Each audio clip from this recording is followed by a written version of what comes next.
alam naman natin, kahon lang to, bahay lang to, no?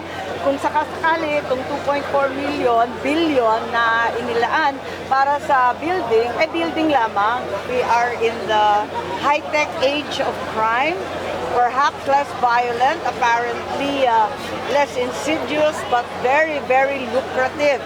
So therefore, we are aware that criminal syndicates now invest heavily in technology and know-how. And the NBI cannot be left behind.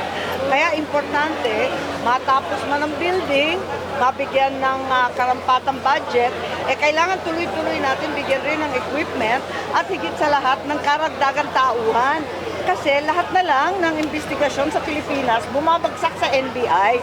Kung tutuusin, yung AFP meron, yung ating CIDG at saka yung Intel Services ng PNP, pero sa hunot dulo, ang tinatakbuhan pa rin yung NBI. Sa ngayon, ang NBI talaga nangangailangan ng tauhan din sa dami ng kaso, sa dami ng iba't ibang bagong krimen. Sa kasalukuyan, ang nakikita po natin dito ay isang gusali lamang, headquarters ng NBI. This is our collective dream, our aspiration.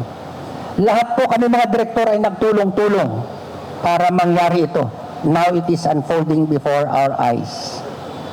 Sa kaalaman ng lahat, nais din namin iparating sa inyo na hindi lang ito ang ginagawa ngayon. Ngayong taon na ito, meron pa tayong anim